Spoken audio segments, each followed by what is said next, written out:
Samajwadi party के राज्यसभा सांसद जावेद अली खान ने मुरादाबाद दौरे के दौरान एक बड़ा बयान दिया, जिसमें उन्होंने मुस्लिम कार्यकर्ताओं को सलाह दी कि हर एक को कम से कम 4 हिंदू दोस्त बनाने चाहिए। उनका कहना है कि इससे बीजेपी को हराया जा सकता है। उन्होंने कहा कि बीजेपी ने बहुसंख्यक समाज में जहर फैलाया है। जावेद अली खान के इस बयान से उत्तर प्रदेश की राजनीतिक पार्टियों के बीच एक बड़ा विवाद खड़ा हो गया है। जावेद अली खान लंबे समय से सपा में एक सक्रिय कार्यकर्ता के तौर पर काम करते आ रहे हैं और उनके द्वारा दिए गए इस बयान की चर्चा अब यूपी के राजनीतिक गलियारों में शुरू हो गई है। हो सकता है अन्य राजनीतिक पार्टियां यूपी में 2027 में होने वाले विधानसभा चुनाव में सपा के खिलाफ जावेद अली खान के इस बयान को एक बड़ा चुनावी मुद्दा बना दे। तो चलिए आगे बढ़ते हैं और आपको विस्तार से बताते हैं कि आखिर क्या है ये पूरा मामला। लेकिन उससे पहले बात कर लेते हैं जावेद अली खान के जीवन के बारे में। दरअसल जावेद अली खान का जन्म 31 अक्टूबर 1962 को उत्तर प्रदेश के संभल ज़िले में मिर्ज़ापुर नसरुल्लापुर गांव में हुआ। उनके पिता अशफाक अली खान थे और मां मुश्ताक बेगम। वो एक मिडिल क्लास फैमिली से ताल्लुक़ रखते थे। उनके पिता सरकारी नौकरी करते थे। बचपन में जावेद अली खान ने संभल से ही शुरुआती शिक्षा हासिल की। उच्च शिक्षा के लिए वे दिल्ली आ गए। उस दौरान उन्होंने पिता के साथ दिल्ली में रहकर अपनी पढ़ाई पूरी की। उन्होंने जामिया मिल्लिया इस्लामिया से साल 1986 में सिविल इंजीनियरिंग में डिप्लोमा कंप्लीट किया। बाद में हैदराबाद की उस्मानिया यूनिवर्सिटी से साल 1993 में उन्होंने राजनीतिक विज्ञान में मास्टर्स की डिग्री हासिल की। छात्र जीवन में ही वे राजनीति से जुड़ गए थे।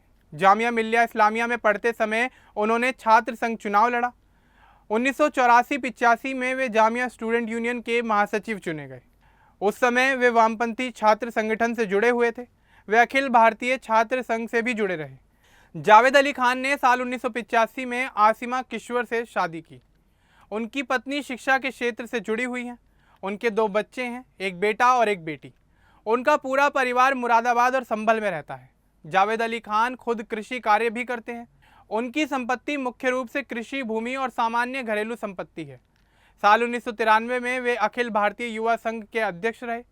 1994 में उन्होंने समाजवादी पार्टी की सदस्यता ग्रहण की और धीरे धीरे उनकी गिनती मुलायम सिंह यादव के करीबी नेताओं में होने लगी।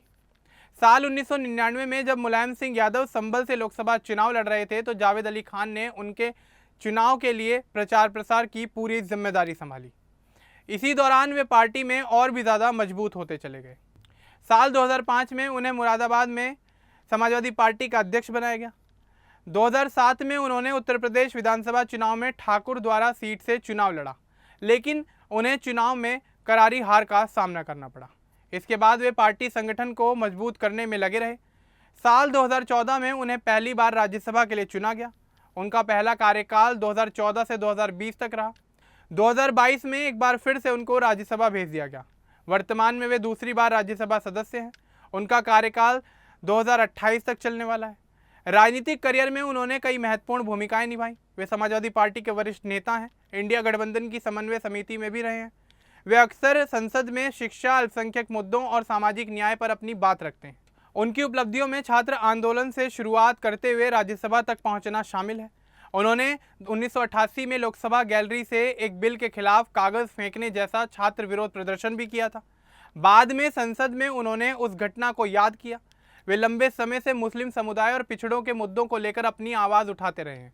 मणिपुर हिंसा, शिक्षा अधिकार और सामाजिक सद्भाव जैसे विषयों पर वे काफ़ी ज़्यादा सक्रिय रहते हैं। साल 2023 में उन्होंने मणिपुर की स्थिति को लेकर केंद्र सरकार की काफ़ी आलोचना की थी। उनके अब तक के करियर में उनके साथ कई विवाद भी जुड़े हुए हैं। उनसे जुड़ा हुआ हालिया विवाद मुरादाबाद दौरे का है। उन्होंने मुस्लिम कार्यकर्ताओं से कहा कि हर एक को कम से कम 4 हिंदू दोस्त बनाने चाहिए। वे ऐसे दोस्त हों जिन पर हिंदू समाज पूरी तरह से भरोसा करता हो। उनका कहना था कि बीजेपी ने बहुसंख्यक समाज में जहर फैलाया है। सिर्फ मुस्लिमों को इकट्ठा करके बीजेपी को नहीं हराया जा सकता। उन्होंने कहा कि जब मुस्लिम कार्यकर्ता 4-4 हिंदू दोस्त बना लेंगे तो जो लोग उनकी बात पर भरोसा करेंगे तो बीजेपी की सरकार यूपी में नहीं चलेगी। यह बयान सपा के मुस्लिम कार्यकर्ताओं की बैठक में दिया गया है। इस बयान पर विपक्षी दलों ने तीखी प्रतिक्रियाएं दी। बीजेपी ने इसे सांप्रदायिक बताया। कई नेताओं ने कहा कि जावेद अली खान का यह बयान समाज को बांटने वाला है। जावेद अली खान ने सफाई देते हुए कहा कि वे किसी व्यक्ति पर आरोप नहीं लगा रहे। उनका मकसद सिर्फ सामाजिक सद्भाव और राजनीतिक रणनीति बताना था। पिछले वर्षों में भी उनके कुछ बयानों पर काफ़ी बहस हुई है। वे अक्सर अल्पसंख्यक सुरक्षा, शिक्षा और रोजगार के मुद्दे उठाते हैं।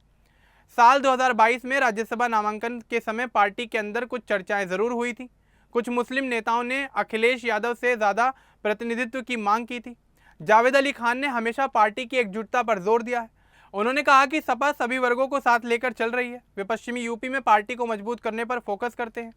मुरादाबाद, संभल और रामपुर जैसे क्षेत्रों में उनकी पकड़ काफ़ी बेहतर और मजबूत मानी जाती है। शिक्षा के क्षेत्र से जुड़े कई मुद्दों को लेकर उन्होंने कई बार संसद में सवाल पूछे। राइट टू एजुकेशन एक्ट को लागू करने पर चर्चा की। वे कहते हैं कि शिक्षा से ही समाज आगे बढ़ेगा। उनका परिवार राजनीति में ज़्यादा सक्रिय नहीं रहा। पिता सरकारी सेवा में थे। उन्होंने बच्चों को सामान्य माहौल में बड़ा किया। बेटी और बेटा पढ़ाई पर फोकस कर रहे हैं।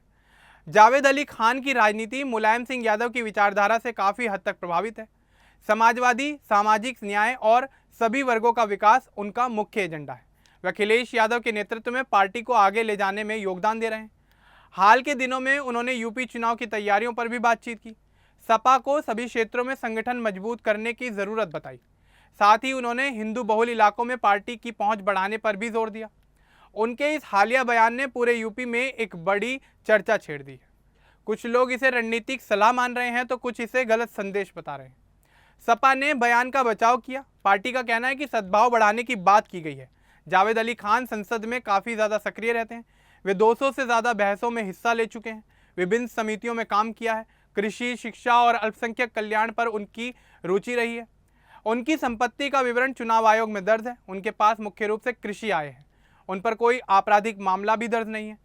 वे काफ़ी साफ छवि के नेता माने जाते हैं। बचपन से दिल्ली और संभल दोनों जगहों से उनका काफ़ी गहरा नाता रहा है। दिल्ली में शिक्षा ने उन्हें व्यापक नज़रिया दिया। जामिया के छात्र नेता के रूप में वे विविधता वाले माहौल में पले। वे कहते हैं कि देश की एकता के लिए सभी समुदायों को एक साथ रहना होगा। उनके बयानों में भी यही भाव था, लेकिन शब्दों को लेकर विवाद हो गया। वर्तमान में वे राज्यसभा में सपा की आवाज़ बनकर काम कर रहे हैं। यूपी की राजनीति में उनका अनुभव पार्टी के लिए काफ़ी ज़्यादा उपयोगी माना जाता है। साल 2027 के विधानसभा चुनाव की तैयारियों में भी वे काफ़ी सक्रिय भूमिका निभा रहे हैं। उनका यह पूरा सफ़र छात्र राजनीति से शुरू होकर राज्यसभा तक पहुंचने का है। साधारण परिवार से आने वाले जावेद अली खान ने मेहनत से राजनीति में अपनी जगह बनाई। उनसे जुड़े हुए विवाद और उपलब्धियां दोनों ही राजनीतिक गलियारों में चर्चा का विषय बने रहते हैं। ताज़ा जानकारी के अनुसार मुरादाबाद में दिए हुए बयान के बाद वे पार्टी कार्यकर्ताओं से लगातार संपर्क में हैं और मौजूदा स्थिति को सामान्य करने की कोशिश कर रहे हैं। अब इस पूरे मामले को लेकर, जावेद अली खान को लेकर, उनके दिए हुए इस हालिया बयान को लेकर आपका क्या कुछ कहना है, हमें कमेंट बॉक्स में ज़रूर बताएं। बाकी इस तरह के और अपडेट्स के लिए हमारे चैनल को सब्सक्राइब करना ना भूलें। धन्यवाद।